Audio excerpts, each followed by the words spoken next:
What's up, YouTube?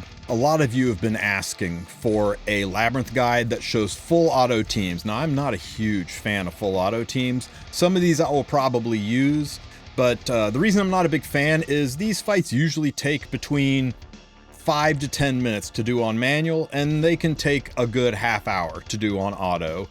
Just depends on a lot of RNG, and sometimes they fail. But if you're looking for something where you can just push a button and walk away, maybe go watch an anime, maybe go cook yourself a snack, maybe listen to some metal, whatever, then this is the guide for you. In this guide, we're going to go over full auto teams for every single Nightmare Raid boss, using what I think are pretty generic builds. Now, this does take relatively high-end gear, but I don't think it takes super high-end gear, right? I did this without touching any of my PvP units, or I just used some of my PvP units. I don't think this is geared out of the reach of your average late to end game player.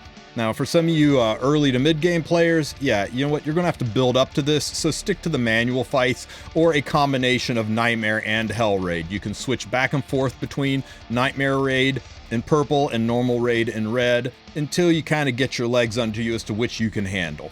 If you do a fight in Nightmare Raid, you can't do it in normal, and if you do a fight in normal raid, you can't do it in Nightmare. So they kind of work it so you can't double dip, but you can mix and match. Maybe you can handle Nightmare Queen, but you can't really handle Nightmare Devourer. You do Devourer in normal, and you do Queen in Nightmare. Mix and match as you need. But first things first, I'm going to show you the teams from easiest to hardest as far as clear goes.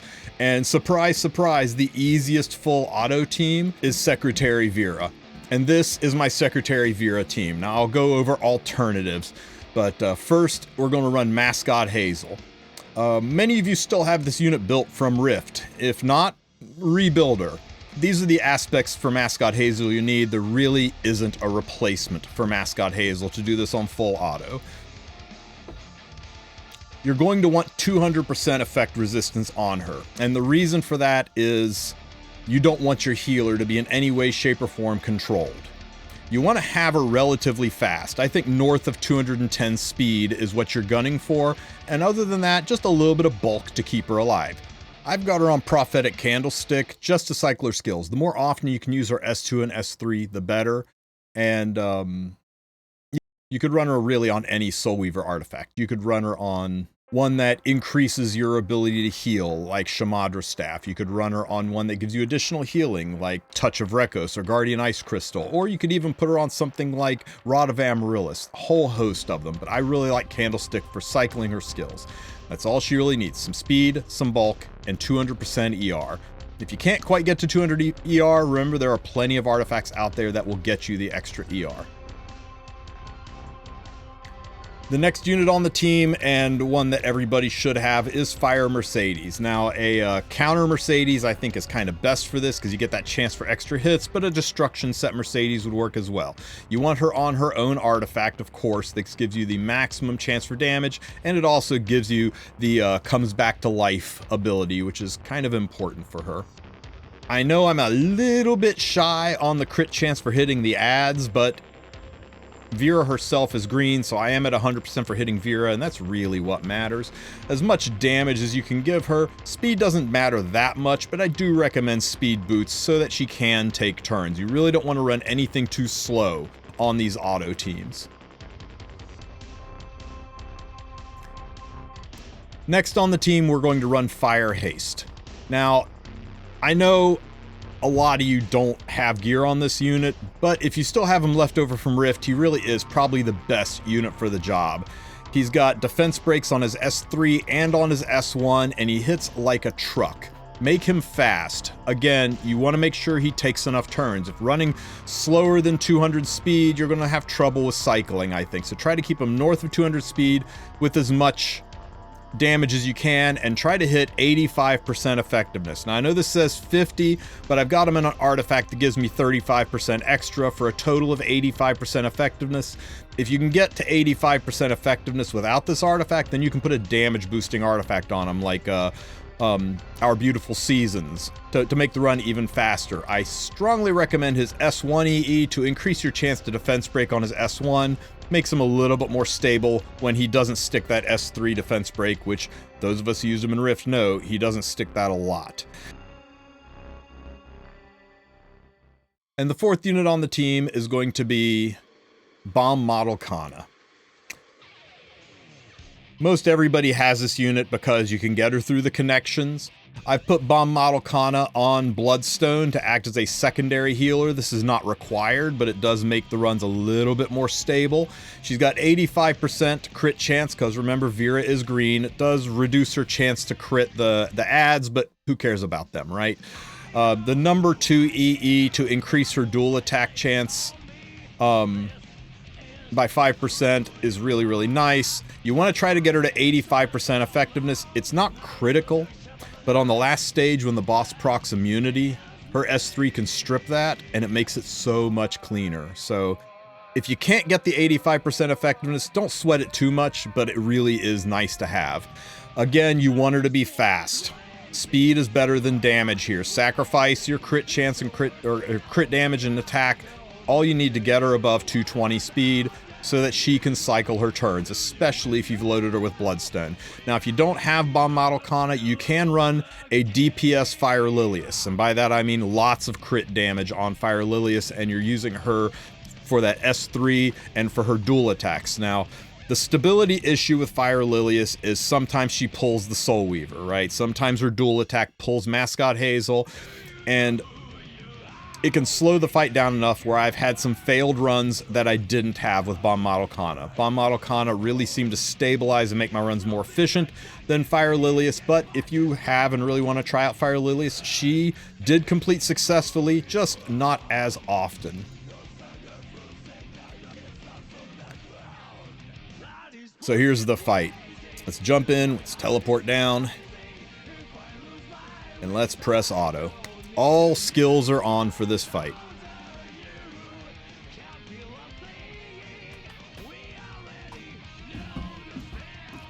She'll debuff a lot of people, but that's okay. Worst case here, she silences Kanna, but Kanna's attack still hits multiple targets, so you shouldn't eat a counterattack back. Mascot Hazel will cleanse everybody, giving attack buff. Haste hopefully gets a defense break on Vera. Excellent. One fail condition to this is Haste misses this defense break and he misses his next defense break. You need one of those two defense breaks to stick, or you might not kill Vera in time and she'll summon the eggs back and you could wind up doing a single target attack, which could ruin you. So hopefully one of either the first hit or this next hit that Haste is about to do, his S1, will give you a defense break. You get either of those, you should be good.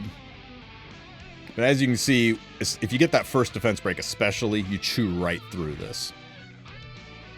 And I got the second defense break, so we would have been good either way. Now we're into phase 2. Kanna does this S3 skill, which is really nice here. It gives everybody a speed buff, gives everyone an attack buff, so we can start hitting extra hard. What we're hoping for the most here is that Haste doesn't get pushed to the back of the line. Good, he didn't. And we get a defense break. We got a defense break. This is clean without the defense break. Now, if you never proc a defense break, as long as your haste is built with enough damage, you should still clear. I have cleared this without proccing defense break at all. But you can get a series of bad luck where the bug-looking adds in the front just keep pushing your DPS back over and over again, and only Kanna and Hazel ever get to take turns, and you just don't do enough damage to kill the egg sac. It's rare, but it can happen, but that is one of the possible fail conditions. I would say out of 20 runs, I would expect one fail on this with the way this team is geared and built.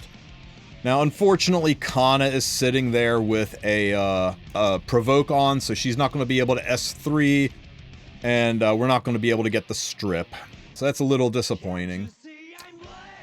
Now we can cleanse, and as long as Kanna can lap around without getting provoked again, we might get the strip. The attack balance fine, just don't provoke. Don't provoke. Okay, we provoked haste. Oh, we didn't provoke Kanna, so you're going to get to see it. She does her S3, and this is where the 85% effectiveness comes in key. Stripped that immunity, and now that the immunity stripped, haste is free to defense break. If that doesn't happen, this still clears. That just makes it clear faster. All these extra attacks stacking up the increased damage done. We're increased damage suffered ×4 now.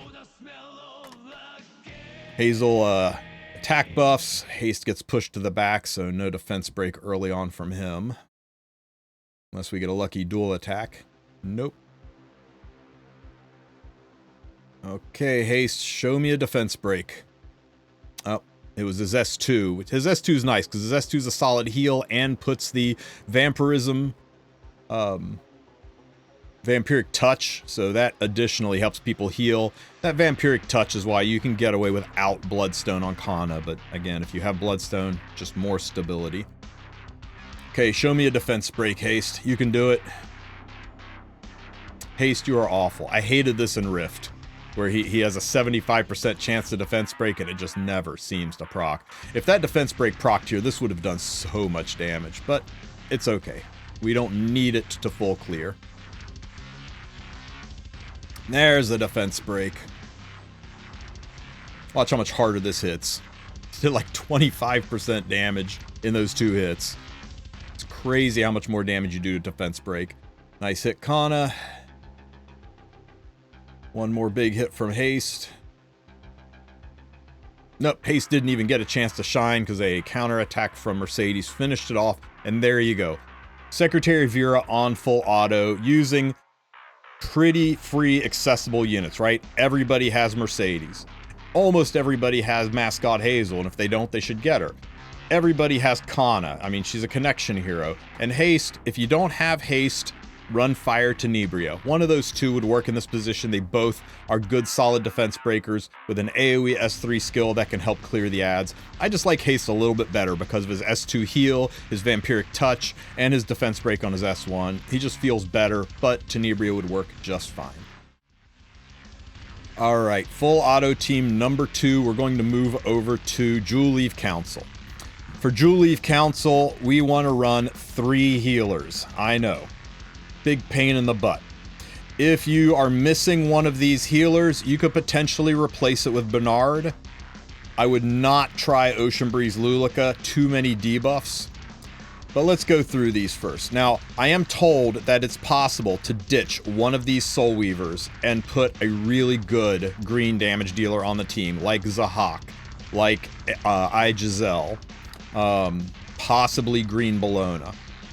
But when I tried it, it was a mixed bag of nuts as to whether or not it succeeded or not. If you're able to succeed with it, maybe Bologna on Bloodstone is a significant enough extra healer for you. Maybe Vivian with her extra cleanses. You do you. But I found that with 3 Soul Weavers, it's incredibly stable on full auto. I'll explain more as to using the 2 damage deals when we get deeper in. I think to really be stable with 2 damage deals, you kind of need to manually select which of the 3 swarms you're going to target when they split. Because otherwise you're relying on the AI, and the AI will just pick one at random. It won't go for the lit up one. But enough yapping. Here are the units. First, we're going to run Ray, and I'm putting Ray in the front spot. So Ray's going to take most of the hits. And I put Ray on Prophetic Candlestick because he's taking most of the hits. His skills have relatively long cooldowns, so I want Candlestick to be on there reducing the cooldown chance so that he can cycle his skills faster. He needs 200% ER. I am way overcapped on ER. And some bulk. He's in the front, so make sure he can stay alive. You want to bulk up your units a bit for this because you're going to probably be rocking close to 50% injury by the end of this fight. So make sure you got a little bit of ass on these units and enough speed that he can cycle as close to 200 speed as you can get. No other stats really matter. His EE, I've got him on his S3 to increase the defense for 2 turns when using Invigorate. It's nice to get some additional defense on the units, again, to bulk up. Destina. Standard RTA Destina, nothing fancy about her. She is at 200% effect resistance. I know it says 194, but she's picking up an extra 15 from Guardian Ice Crystal. So she is over the 200% effect resistance mark, so she'll be immune to everything she can be immune to. There are some debuffs that ignore effect resistance, and that is what it is. For an EE, if you have her number 1 EE, that is best for this, right? The dispelling a debuff from the ally with the lowest health when she does her S1, that is her ideal one, but I always forget to change it. And then I don't get the additional 20% CR push from her S2 when I'm using her in Guild Wars or RTA, and then I get real mad about it. I don't like swapping EE, so I'm leaving her on her S3, but if you really want to min-max this or you don't use Destina at all, park her on her number 1 EE to make this a little bit cleaner. Again, bulkiness, speed over 200, and 200 ER. Rowana. If your Rowana has 200 ER, you can park her in the front to give a little bit extra HP to Ray, but my Rowana does not have the ER to take it on the chin, so I put her on Stella Harpa for an additional chance to cleanse. You could also run her on Doctor's Bag, you could run her on Wondrous Potion Vial. There's a whole host of things that you could run to help her be a cleanser as well as a healer. The extra attacks keeping everybody healthy, her ability to spam barriers to reduce damage from injury, all those things are great. I think a counter set would be ideal, but you know, whatever you need to make her bulky. I went a little bit nuts on her HP. She does not need to be this bulky, not by a long shot, but here she is. 6 pieces of gear, and have her on the team. Now for the magic to the team. I know she's limited, and that sucks, but she is not a collab limited, so when the custom group summon comes around again, you can summon for her, and I expect here within another couple of months, we're going to have the Galililius rerun banner. You can get her then. If you don't have Galililius, I am told this team works with Zahak. I am told this team can work with Giselle. I'm told this team can work with Bologna. I'm told you can ditch Ray or Destina and put 2 DPS and have this team work. I've not tested it. I'm a little bit skeptical. I suspect when Bernard comes out, he could be a substitute for one of the Weavers, but Gala is just the best. And when you see Gala's damage, you will understand why she is so good at doing what she does here. As for Galililius, this is my standard RTA Galililius. We're going to make one change to her. Now, I don't think you need to make this change, but it will make the fight substantially smoother and faster and more stable. Change her artifact to Daydream Joker. Daydream Joker will let her do insane damage to the swarm. So it's just once a month, guys. Change her artifact out and remember to change it back later. Other than that, she doesn't need to be this fast. In fact, you could also change her to attack boots instead of speed boots, and likewise speed the fight up quite a bit. Torrent and speed set, I think that's pretty standard for Galililius. You could up her damage and slow her down, and it would be just fine.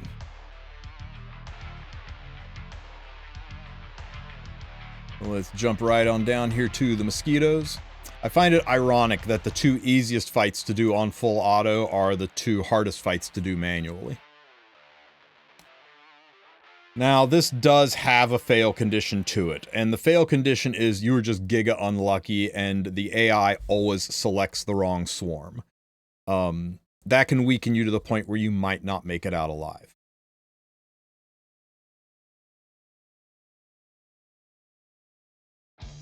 But, as long as you don't have the worst luck ever, it should work fine. And if you come back to a fail, you fire it up and hit auto again and walk away again. So you see how much damage that Gala did with that S3. Crazy. It almost one-shot the Julie Council down to the split point. I think we just need one more hit. This will be a juicy hit right here.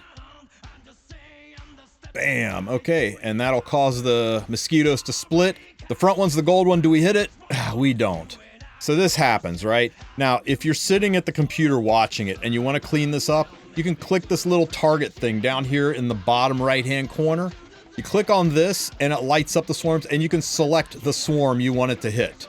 I am not going to do that though, because I promised full auto and we're going to run it full auto, even if it means we don't target the right one and we've got to kill an entire mosquito swarm and hope we win the coin toss for getting the next one. With 3 healers in play, we should be able to stay alive, keep the debuffs off of us until Gala chews through all of these units. Again, those who missed it before, if you don't have Gala, I am told you can do this with Zahak or Bologna or Giselle or a combination of 2 of them dropping one of the Soul Weavers. I've not tried it. I can't imagine that it is stable with 2 DPS units unless you sit here and select which swarm to hit. But give it a try and let me know in the comments section how it works out for you, if you're able to full auto like that, or if it's just too much damage if you don't select which swarm to hit. Okay, Gala, this should kill that last swarm, and hopefully everybody makes the right decision and hits the lit up mosquitoes this time. Nice. Okay, so we're actually hitting the correct mosquitoes. If we didn't, it would still be fine. It would just take longer and injuries would start to mount up even more. You can see we're starting to see the negative impact from sitting in this phase this long, with the injuries starting to stack up on our units. The barriers from Ray and the barriers from Rowana are doing the best they can, but there's only so much you can do, especially when these guys just strip the barriers away with their pops right every single round. Okay, Gala, can you kill it in one shot? Oh, so close. I bet with attack boots she would have one-shot that. There we go, and now we're out of the first split phase, and we're back to killing the mosquito. Nice dual attack. This is why we have Ray in the front. He's the most likely to be hit, and with 100% ER, he is not going to take any venoms, and hopefully when he gets hit, it procs Prophetic Candlestick to cycle this skill. The skill right here cleanses everything and gives immunities, which is really, really nice to keep the venoms off of you. Here's our S3. Hopefully it's enough. It is not enough, so we're going to get hit with this big ultimate attack, which ignores ER and puts heal block and buff block on everybody. Fortunately, we push into the break phase before we get too much of that. I'm angling for Destina's S3 to cleanse all that stuff. At least she took care of Gala. She S3s, please pick the right swarm. Did we pick the right one? Nice. If we hadn't picked the right swarm, once again, it will still complete. All this does is extend the amount of time we're in the fight. Which, if you're walked away from the screen and you're not looking at it, who cares if it takes a little bit longer? But for the sake of this video, I'm glad we've picked the right one this time.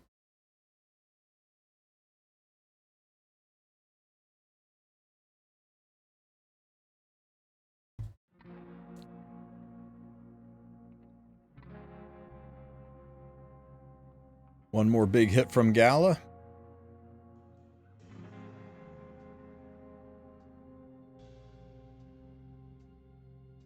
And we're through to the final phase. Now, this is normally where you would need to soul burn to be able to get rid of the angry face that does 15% more attack. But you know what? Gala kills this so fast that we're not worried about it, like, at all.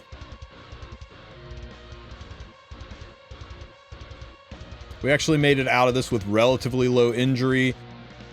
If you went so slow through both phases that you stacked up a lot of injury, that too can be a fail condition, but I would say this has about a 95% clear rate for me. I did have some failures with it, but typically, especially with how hard Gala hits, you go through this really quick. I know not all of you have Gala. When she comes up, when her banner comes up here in the next few months, get her. She is an important unit, right? Drop everything and get yourself a Gala. But until then, you either do this on manual, or you run this with, you can try to run this with Zahak, Bologna, or Giselle.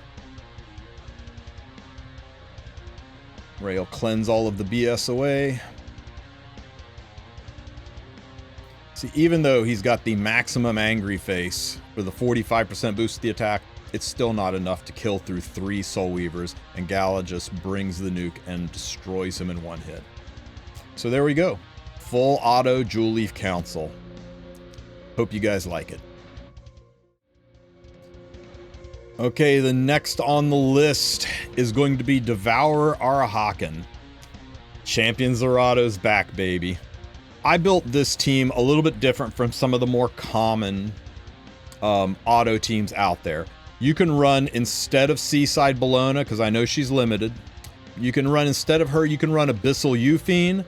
But what's something you really want is heal block. Seaside Bologna has heal block and defense break and target. It makes her so, and constant clapbacks, it makes her so good for this. I think this is the best in slot team. But if you want to run somebody other than Seaside Bologna, you could run Abyssal Euphine and do pretty well in that sense as well. But you will need a heal block unit, and for that you would probably want to run Suthen in place of Carrot. Now Suthen is the 3-star ML Soul Weaver or mage. She's a 3-star ML mage, is a dark mage. He's terrible, everyone hates him, and nobody wants to build him. He also takes pretty decent gear to run this. Like you're going to want him in the 240 to 250 speed range to cycle him. So he takes, you have to dedicate pretty good gear to a hero that just nobody likes and nobody wants to build. So I was really wanting to pull off a team that doesn't involve Suthen. You can tell me in the comments section if you like my team better or the Suthen team better. That's up to you. But Champion Zerato and Doris are kind of musts for this. Now everybody has Doris. Not everybody has Champion Zerato. And most of the people that have him forgot that they have him. Well, dust him off, guys. He is great for this. Let's go over the units one at a time. First, Doris. Even though this artifact is going to give Champion Zerato 20% effect resistance, it's worth it. You need to give Zerato extra healing. Now, if you don't have Shamadra's Staff, you can pull up the side story list. I believe it's The Roses Also Bloom is the side story. And what you're looking for is Love Potion, okay? Love Potion is effectively the same thing as Shamadra's Staff. It's just significantly less powerful. I think it's going to be 10% healing boost instead of 30% healing boost, but still, it's a little bit of something if you don't have Shamadra's Staff. You need to keep Zerato alive. If you run your Doris faster, that would be better. Shamadra's Staff gives me 20% effect resistance, so I'm sitting here at 197% ER. 200 would be ideal. This is as close as I could get and still have some decent bulk on her. I would love to have about 20 to 30 more speed. That would be perfection. Maybe I could take some of her bulk away to get that speed, but this has worked fine. Now, the reason you want the Shamadra's Staff on her is to boost the healing potential output, and the reason for that is we are frontlining with Champion Zerato. Now, Zerato is not built like you'd expect. We went all bulk on Zerato. He is sub 3k attack, sub 250 crit damage. He's not really built for that much damage. He's going to do damage, mostly because I put the Caladra artifact on him for 30% damage boost. So he's going to do some damage, but he's not going to do a shit ton of damage. What's more important is that Zerato doesn't die. Okay? Again, this is auto.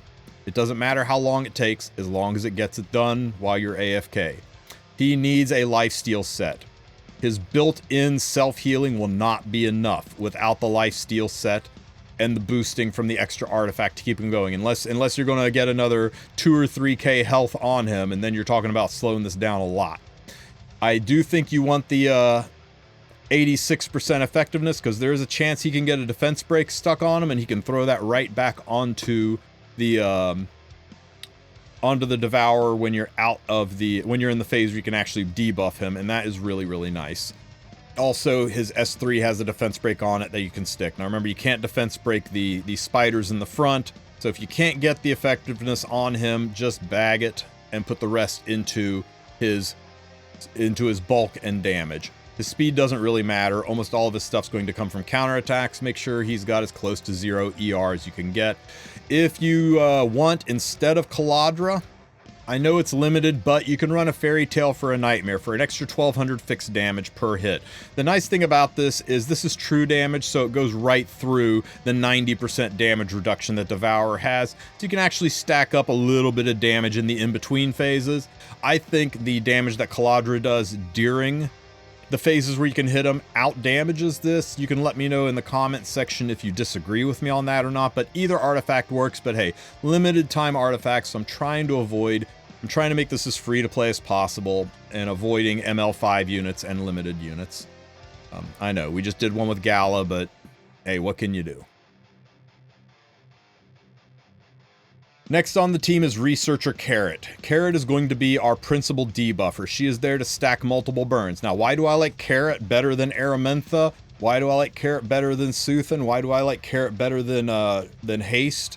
because it's very difficult to stun Carrot, and that stabilizes the runs quite a bit. Carrot has a passive in her specialty change that lets her ignore the first debuff, so if she gets stunned, she just shrugs it off and keeps going. Carrot also cycles her skills very, very fast, and Carrot applies burns just by being hit. So even if she doesn't stick all of her burns, when the adds do their AoE attacks, they'll pick up an extra burn. I just really like running Carrot in this fight, and hey, she's a redhead. You do not need effectiveness on Carrot either. The adds in the front don't have any effect resistance, so you don't need any effectiveness on her at all to stick it. I mean, I guess if you want to stick burns and stuff on the Devourer himself, but it's not really that big of a deal to burn the Devourer. So don't worry about effectiveness, just make sure she's fast. You want to cycle her skills. Over 200 speed, ideally, and a little bit of bulk so that she doesn't take a dirt nap. I've got her on Etika's Scepter. This has the highest chance to decrease her cooldowns, let her do extra attacks. If you don't have Etika's Scepter, consider running her on Prophetic Candlestick. Again, another 40% chance to reduce her skill cooldowns. That can cycle her pretty well also. And Seaside Bellona. Again, if you don't have Seaside Bellona, you can run Abyssal Euthene, but if you run Abyssal Euthene, you're probably not going to want to run Carrot. You're probably going to want to run Soothane for the heal block. But if you've got her, Seaside Bellona is pog for this. Now, I put her on the number 3 EE to reduce her skill cooldown by 1 so that she can spam her heal block skill a little bit more often. If you have her on the increased damage from her S2 or the Dispel debuff on her S1, that's fine. It's not that big of a deal, but the 1 extra skill cooldown, I just like cycling that S3 more. It's max value. I put her on Bloodstone. I don't think it's required, but it did save me once or twice. So if you have Bloodstone, slap it on her to stabilize the fight. Otherwise, any artifact works. Built for damage, I know she's got a 2% chance to miss crit. It is what it is. As long as nobody dies, she can go ahead and miss crits here and there. And that's the team.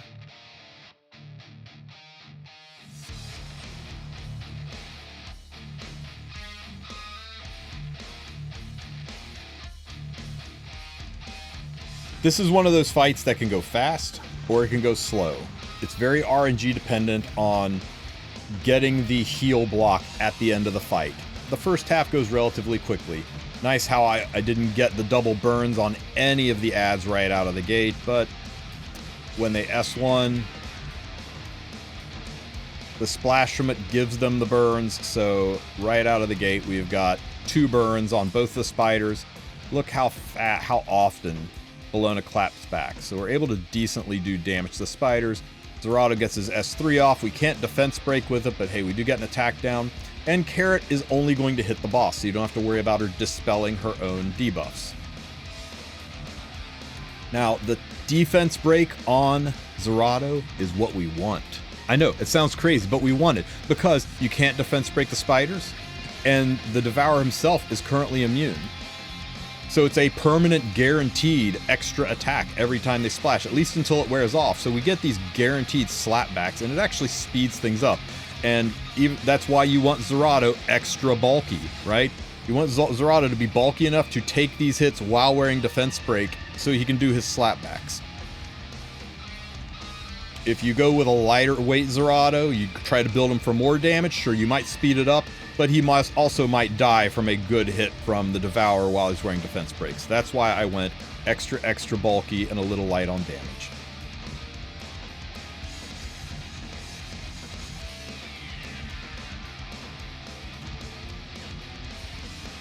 Almost there, people. You just need one more good hit on the spider. Etika's Scepter giving us value, so we can S3 again. Give me 2 burns. There's the burns. Defense break, and this will kill. Okay, now we're ready to go into the break phase. Nice little heal buff there. And there's the defense break. Zerato threw it right back onto the Devourer, and Bellona extended it. Another nice thing about Bellona is her S1 has a 75% chance to... So you really want to try to get that 85%. on Bologna so that she can do those debuffs. I don't know if I mentioned that before, but it's very important.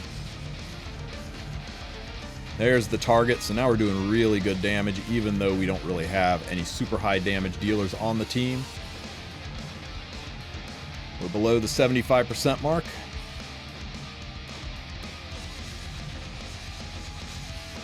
Now remember, when the spiders attack, they will heal the target with the lowest health. So initially, it's easy to climb this bar down, but when you get the Devourer's HP really, really low, it is tricky to have the spiders not heal the Devourer faster than you're hurting them. See, that's why the heal block is so good. If we can stick the heal block on the Devourer, it cleans this up really fast right at the end.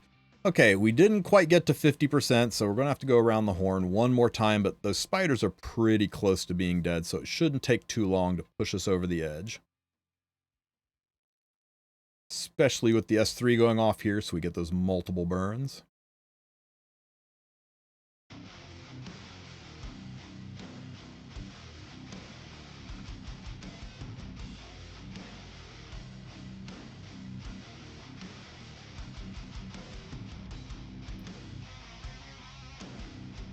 And this clapback should kill them both. There we go. I'm not really worried about turn order here because we have very little damage to do. We just need 5% more and we'll cross that 50% threshold. When we cross the 50% threshold, Devourer is going to self-cleanse, heal up the adds. It doesn't matter how low the adds are on health. I think he heals them up or raises them if they're dead. So you notice the add healed the Devourer there with its S1 skill. He'll heal it again here. Now the adds, I think, are hurt enough where it's going to heal the spider instead of Devourer. Nope, still healed the Devourer.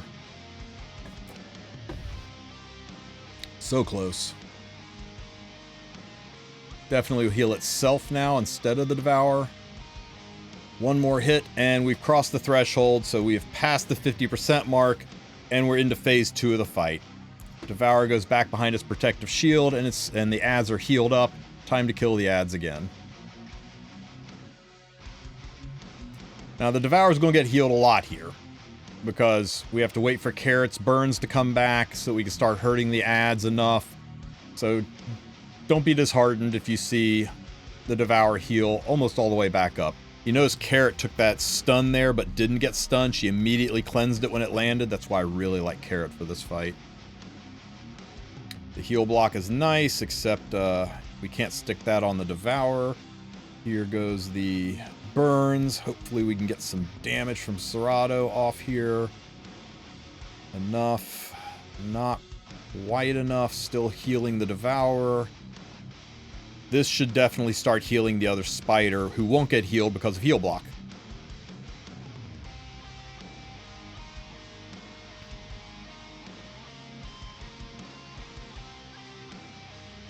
Nice. One spider down. Spider's trying to heal itself over Devourer because it's lower health, but it can't because of the heal block from Bologna. There's two. Okay.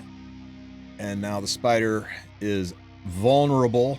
What we really want to see here is we really want Bologna's S3 to go off. I think it's ready next round, and that should give us heal block. I hope, because the spiders are continuing to heal the Devourer. Nope, we still have one more round. Nice missed target there, Bologna.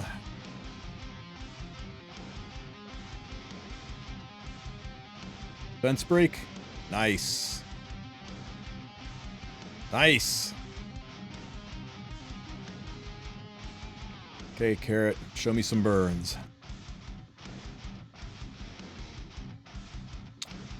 That was not a lot of burns. Here's the skill we wanted to see. If we can get heal block on Devourer, we can start doing some real damage, and there it is, heal block. So now the spiders will be unable to heal the Devourer, so hopefully we can get some good damage in before this phase ends.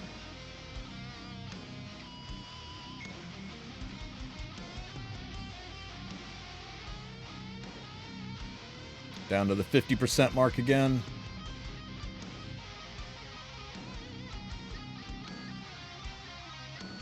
Oh, still no target. That would have been nice. Can a defense break? Nope.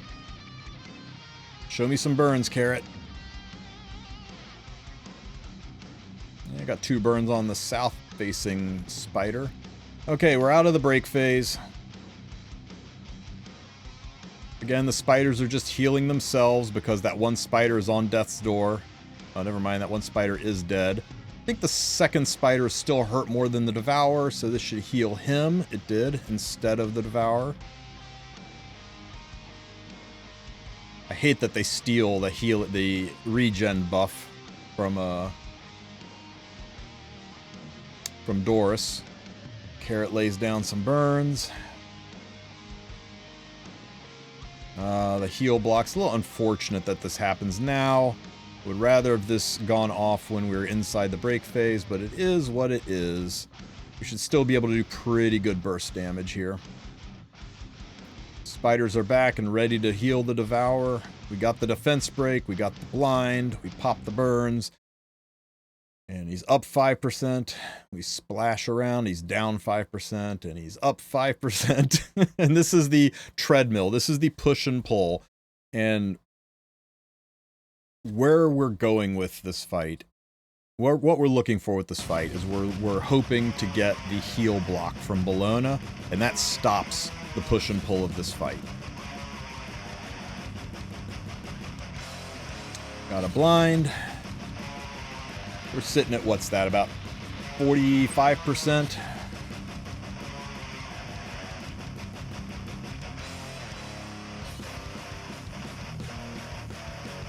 Come on, Bologna, get the damage on there.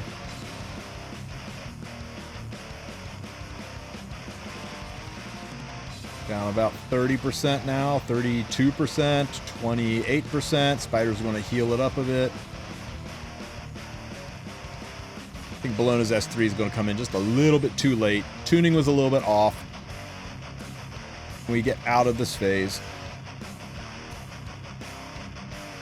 But we've got spiders hurt enough where I think... Oh, here comes the heal block on the spiders. That one spider is hurt enough where it's going to heal itself instead of Arhaken, so we've paralyzed the healing on Arhaken for now. Just gotta hope that Bologna cycles her skills around in time to push this to the end, or we just get really, really good luck with our damage. There's 30%. Nice. Etika Scepter value. Carrot's gonna drop her burns. This will help us hurt the spiders enough where we can maybe get them hurt to the point where they'll heal themselves and let us burst down Arhaken. Because for now, every time they take a turn, they're going to heal heal Arhaken instead of themselves. Chilling at 25%, no target. That's a little unfortunate.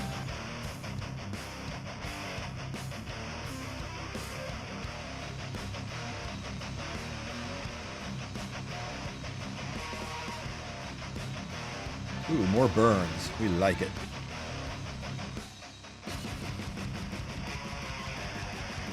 Okay, we're down about 20%. 15%. We healed the bottom spider instead of Arhaken. 4%. We got the target debuff. Oh, and he got his shield back up right at the end. That's so tragic. Okay, we broke the last spider, though, so we're going to go right into the break phase. Hopefully we do enough damage before the spiders heal him up. So you can see the key to this fight, a bulkier Zerato was better than a damaged Zerato. It is better to stay alive and do this slow than to die half of the time, but sometimes you do it faster. But there you go. Devourer Arhaken on full auto. This is one of the more annoying fights, so sometimes it's worth it for it to take this long. Sometimes you say, you know what, I'll press auto and I will go do something else with my life for 30 minutes and I'll come back to a gold treasure chest and boom, I'm done with the thing for the entire month and I didn't have to watch any of it. I hope you enjoyed that, team. Okay guys, it is time to move on to the frustrating one. This is one where the push and pull can take forever, or it can go super, super fast. It just depends on timing and RNG, but it's got a pretty good success rate. I would say this fails 1 out of 10 times, maybe 1 out of 7 times. You can increase your success rate by replacing Montmorency with DN, because DN will give attack buffs, which I know they're HP scalers, but it still helps, and she'll give anti-crit, which reduces damage and makes you more survivable, but I'm trying to make this as free-to-play friendly as possible, although nothing about autoing the hardest PvE content in the game should be easy. First, we're going to go with Angelic Montmorency, a free unit that pretty much everybody should have. Angelic Montmorency, you want 200% ER. I know mine's 220, you don't need that much. 200% is all you need. I put her on Idol's Cheer because she's going to be in the front, and that really, really helps cycle your units. If you don't have Idol's Cheer, put her on Magahar's Tome or any one of a host of other Soul Weaver artifacts, that's fine. But this, I just thought was nice to speed it up by moving Shu up and down the board a little bit faster.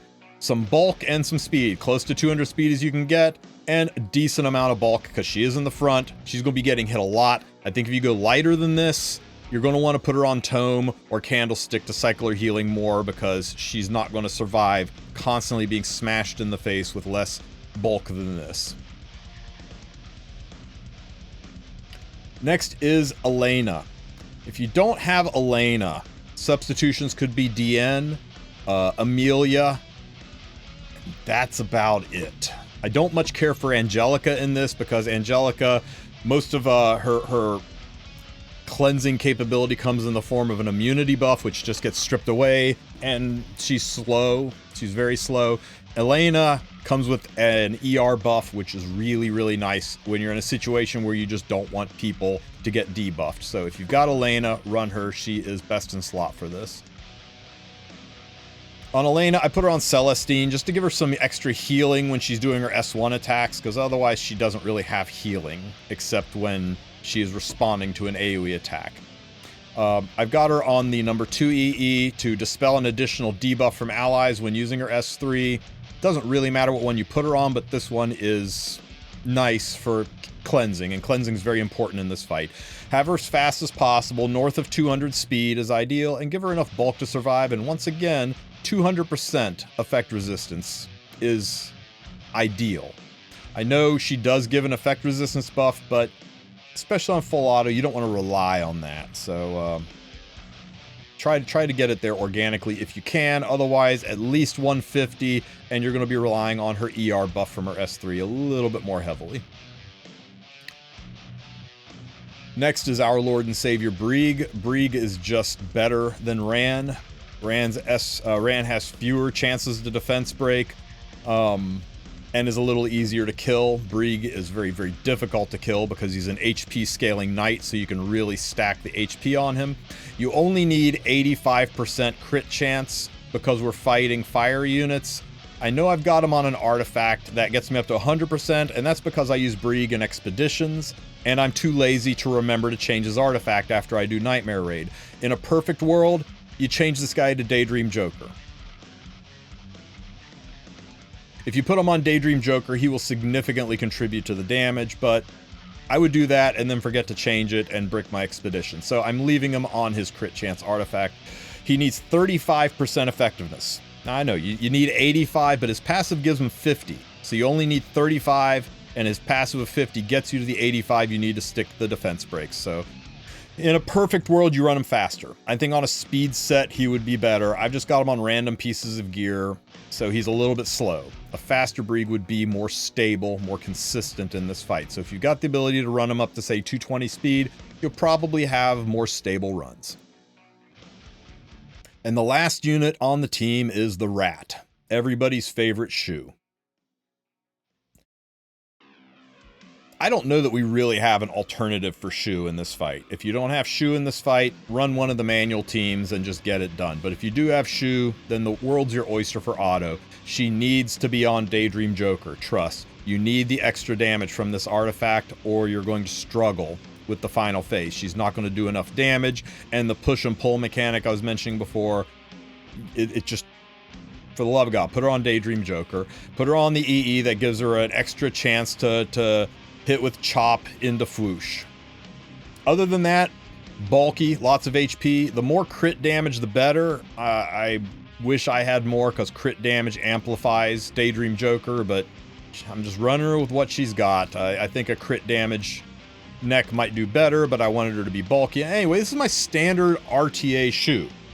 For the handful of people that still play RTA shoes, I would just change her artifact, of course, but lots of bulk, and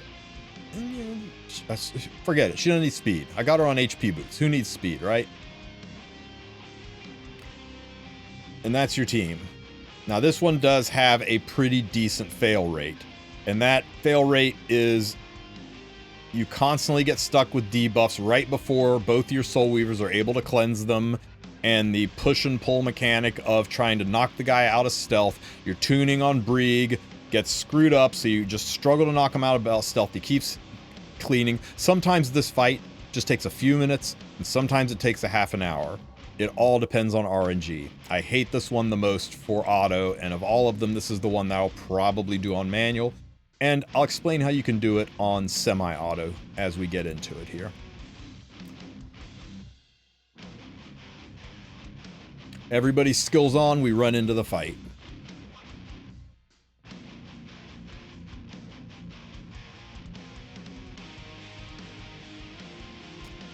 We get the S3 off, everybody gets the resistance buff, so that should help keep debuffs off of everybody. The Idol's Cheer paying off, letting Shu do her S3 so we can get some anti-crit up as well.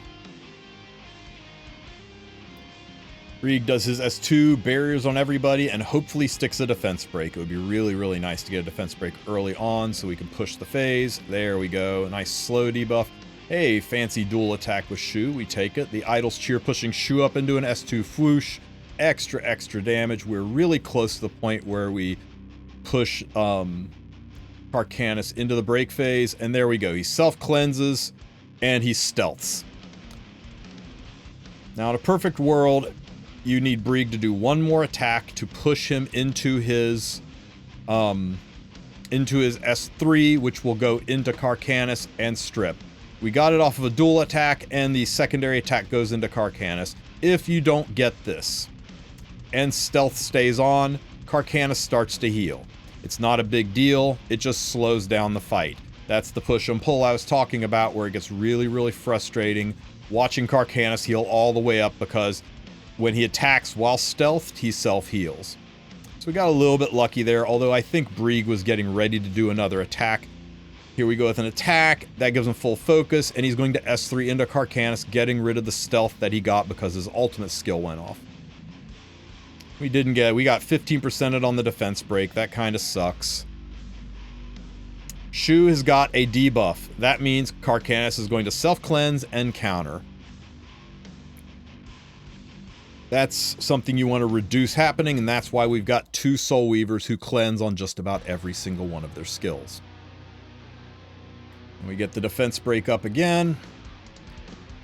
And hopefully they aren't, I think the stupid bugs in the front are going to cleanse it. There goes our defense break. And there goes our slow debuff. I hate those little gorilla monsters. And Karkanis is stealthed again, and Brieg is nowhere near using his S3 passive. So we're going to watch Karkanis heal himself up a lot here. There's his heal when he attacks.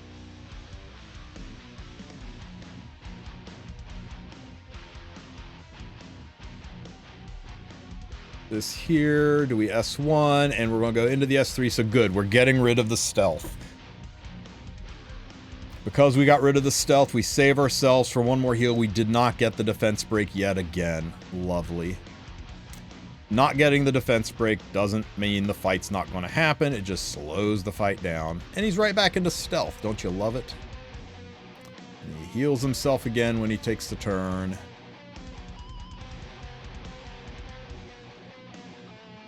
Back up to 75% health, people.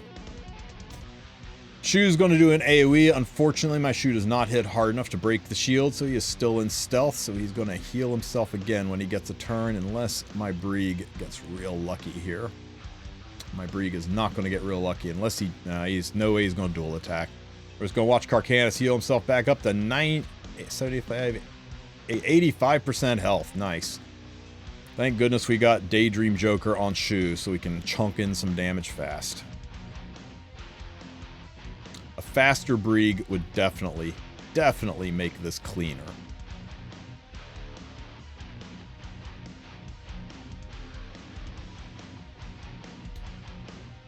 Unfortunately, our Brieg is debuffed.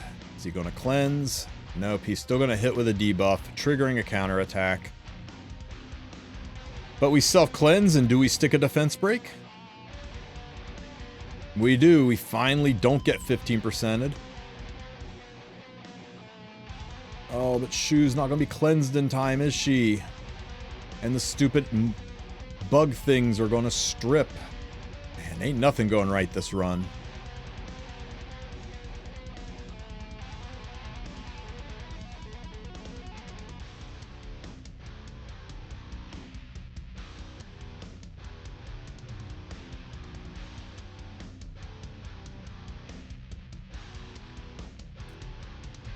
Because Shu has a debuff on, it's going to trigger a counterattack. Good timing, Momo. You cleansed that right after she attacked. Good job.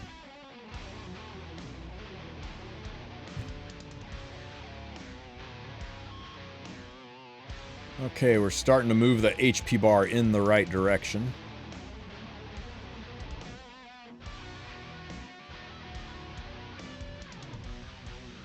Show me a defense break. You can do it, Brieg. I know you can do it. Don't get 15%ed. Nice. Okay, Rat, give me a big hit. Nice, down to 50%. Bye-bye, defense break. Hello, stealth.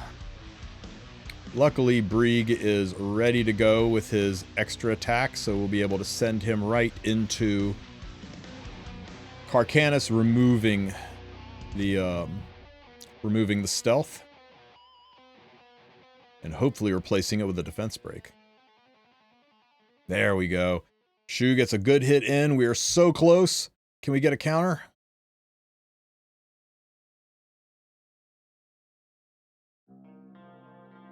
Come on, Shu. Push him over the edge. There we go. And as soon as you see this speed buff pop up, you are in the clear. Once you got the speed buff up, he no longer stealths. Now, he does start to do injury, and he does start to attack more often. So if you really want to end this quickly, this is where you can pause auto and soul burn Shu. Because if you soul burn Shu, she gets extra attacks, just like Tenebria. Spectre Tenebria, that is. So you can literally soul burn all of these 10 souls. You can make her attack like 5 times in a row and just wipe out the rest of the bar.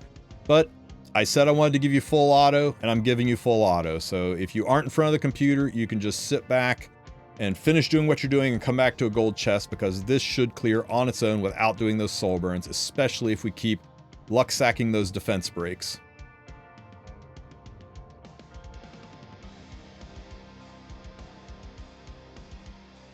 Ouch.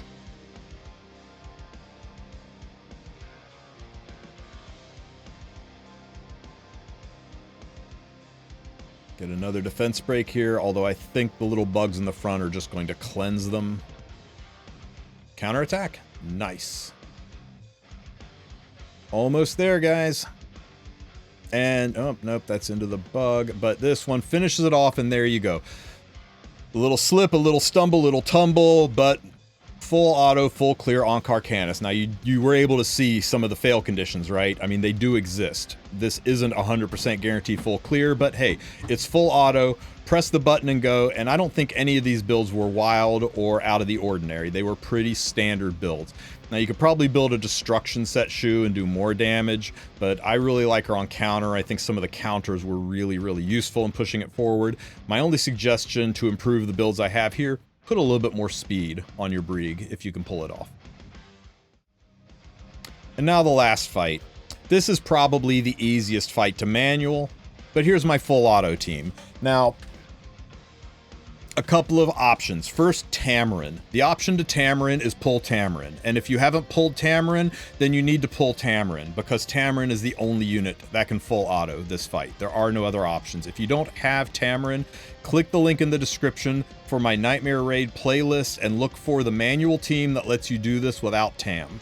There's a video in there that'll just say Nightmare Queen, no Tamarin. That's your only option. And it's not the easiest fight in the world, trust. But if you have Tamarin, then you can do a full auto team. This is how she's built. Fast. I mean, 225, 230 speed minimum. You want this girl to cycle turns. What's important is that she is speed tuned in such a way that she is ready to do her CR push normally once you hit that 50% mark. Without it, it gets a little dodgy. 200% effect resistance is what you need to be fully immune to all of the debuffs. I know I've seen people say it's 220 in places. I think they're misunderstanding how effectiveness and effect resistance are calculated in this game. You only need 200 ER to do this. I have seen people do it with less, but whenever I tried to go below 200 ER, I always pay the price. But yeah, the Queen has 200 effectiveness, but she has 110 effect resistance, and those are different stats. So 200 ER, and because she has 110 effect resistance, 120 effect resistance, you will need 105 effectiveness to strip, and that's important. So try to get these two things nailed out. The 105 effectiveness first, the 200 ER second, and then pump the rest into speed and a little bit of bulk so she doesn't die to a sneeze. This is one of the harder builds to get. If you've got imprints, you can increase her health a little bit, but her HP scaling is terrible, so I'd rather give the attack to the rest of the team. I put her on Magahara's Tome to help cycle her so that she can get her skills through faster, she can take turns faster. You can also put her on Prophetic Candlestick. It might even be better, to be honest with you, but I'm leaving her on Tome because that's what I'm used to her being on. This is how I've built Tamarin. Next unit on the team is Biblis. If you do not have Biblis, you can run Green Rowana. Biblis is substantially better than Green Rowana. Green Rowana is going to heal you better than Biblis in this team, but Biblis has blind, meaning you take less damage. Biblis has defense breaks, meaning you do more damage. Biblis has strips, which means you take fewer counterattacks. All of these things make her so much better than just the extra healing you get from Rowana. But if you don't have Biblis, you can run Rowana. This is how my Biblis is built. Run her as fast as possible, north of 240 speed. The faster the better, right? Give her a little bit of bulk so she can take some hits, and give her 105% effectiveness. This is my normal RTA Biblis. So she's got way more effectiveness than she needs and more speed than she needs. I'd like to have a little bit more bulk on her, but she seems to work fine like this. I'm giving the extra HP to the rest of the team so that my weaker, thinner units can hopefully survive. You can run her on her own artifact, but I really like Iron Fan to help cycle her. Makes her take turns faster, and at this speed, she really zooms with this artifact. The more turns she takes, the more it resets her passive, the more chance you get to throw the sprinkler on the Queen and get your strips and defense breaks and blinds. The third unit on the team is Shadow Knight Pilis. Now, I know some of you are saying, where's Hassel? Hassel works, but I honestly think she's worse. Let me get into why. First, most people have Shadow Knight Pilis already built. She does not need this much defense. I put her at 3k defense so I could do like terrorist things with Rocket Punch Gauntlet, but she doesn't need it, right? Just make her bulky, give her some decent speed, and a little bit of effectiveness doesn't hurt, but I don't really think she sticks anything, except I think she's got a strip on her S1, which can be nice, but mostly it's her S3 I'm interested in. Her S3 cleanses debuffs from the team, which is really nice, but the big thing about Shadow Knight Pilis is right here. Oops, sorry, is right here. Oops, sorry, it's right here. 100% chance to decrease damage suffered by 30% from counters and extra attacks. This fight is loaded with counters and extra attacks, and that's a 30% reduction in damage. Instead of taking 3,000 damage, you're going to take 2,000 damage. Instead of taking 10k damage, you're going to take 7k damage. It's a massive reduction to the hit you're going to take.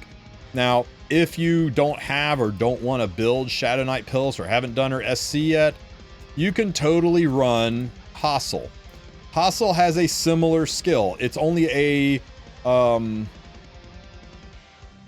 25% reduction, so it's not as strong. But she also does some fixed damage, which lets her contribute to the fight. And she cycles a little bit faster, and I think she self-heals somewhere. She increases the defense of all, but Pillis does that in barriers. She gives barriers, but anyway, whichever one you want to run. They both work fine. Whoever you like looking at more. Do you like the look of Hassel, or do you like the look of Pillis? Pick your favorite. Both work just fine. Whichever one you want to gear and build. The last unit on the team, it is substantially better to run Lone Crescent Bologna in this spot. She is by far and away the best and most stable unit for this fight, right? All of the extra attacks, her giving herself immunity when she S1s, just the giga damage that she does, all the extra spammed attacks. Best unit, but I don't want to run an ML5. Another alternative, if you don't have Bologna, is Lionheart Sirmia. Lionheart Sirmia is also fan-freaking-tastic in this fight. I am not a fan of Seaside Bologna because she puts out too many debuffs, and too many debuffs will make the queen self-cleanse and do an extra attack, and you just don't want that in your life. But these are all ML5 units, and I promised you no ML5 units, so we're going to run Savior Auden.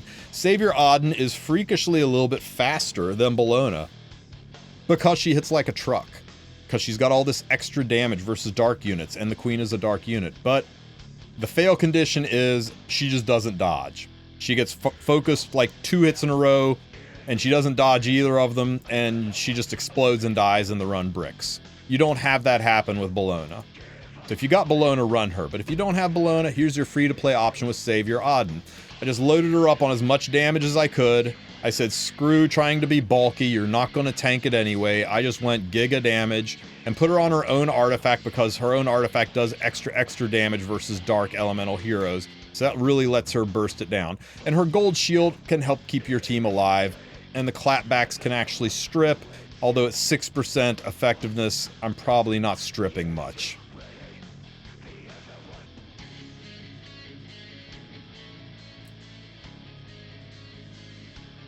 I would say with Auden on this team, this has got about a 60 to 70% clear rate. It's not great, but it's fast, right? So it either happens or it doesn't. And unlike other teams, you don't have to sit here and babysit it. You don't have to sit here and turn Tam's skills on and off and decide when you're going to use it. You just fire it through and let it go and let it run. You notice right out of the gate that Auden got hit and got... Oh no, the debuffs were from the eggs hatching, so they weren't actual hits.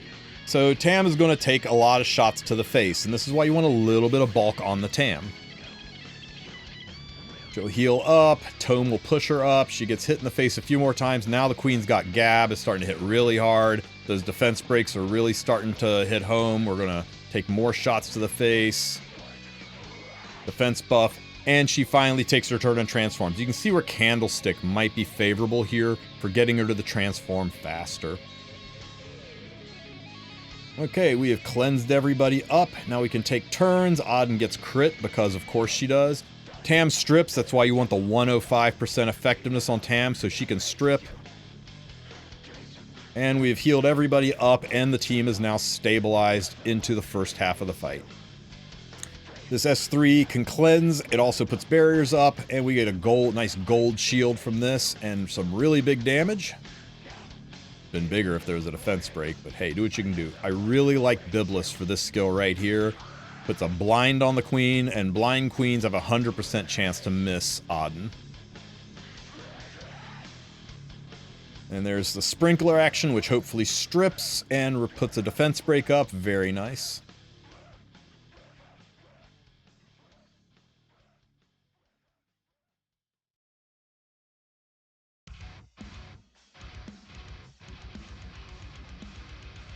Okay, we're getting ready to go into the next phase. I think we just need one more big hit from Auden. Tam does all this, pushes everybody up, attack buffs. Bibless blinds. We eat some clapbacks. We sprinkler. We strip.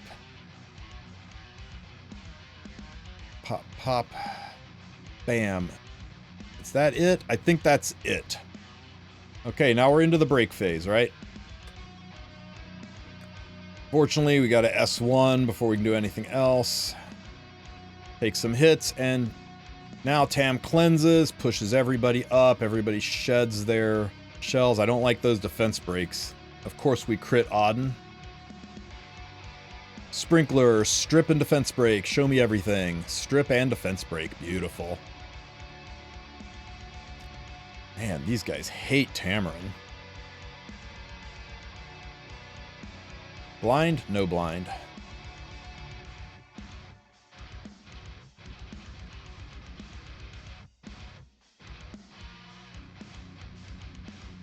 Can we get a blind off of this skill, please? Nice.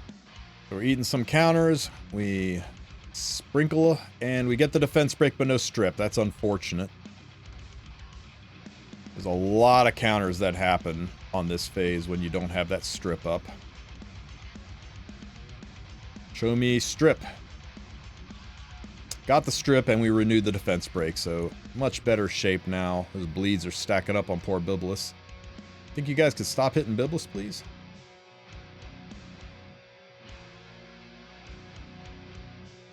About time you healed, Tam. Where you been? Okay, we'll eat a counter on this, but at least we'll have the gold shield up. Do we strip? Yes, we do. Strip and defense break. Very nice. Stop hitting Auden. Stop hitting Auden.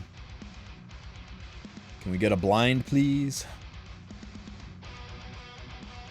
No blind. This will cleanse debuffs, replace them with barriers. Very nice. And Tam just in time with the push-up. And the heal with the attack buff. You can see with all these extra attacks what Moonlight Bologna, what Lone Crescent Bologna would be doing with the counter attacks. How often she would be hitting back. It would be crazy. That's why she is so good in this. And I will definitely be, this will be the last time I ever run Auden in this fight. I'll tell you that. Too much RNG.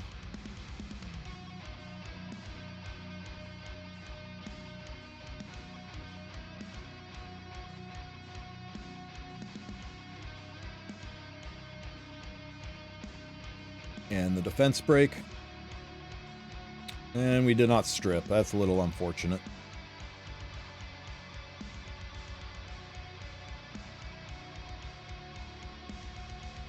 Can we blind? Show me a blind. We got the blind. This will counter, making her sprinkler. And this time we strip. Nice. You don't mind these counters nearly as much when everybody is blind.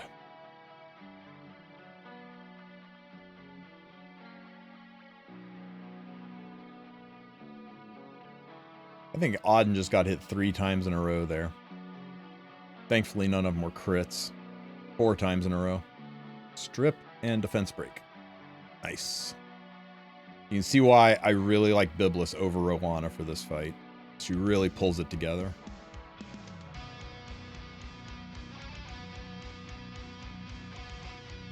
This into defense break probably is going to be all she wrote for the queen. Boom. Now you got this thing where you just got to sit here and suffer all the bleeds, but you know what? As long as Tam's got a heal backed up, you're probably good.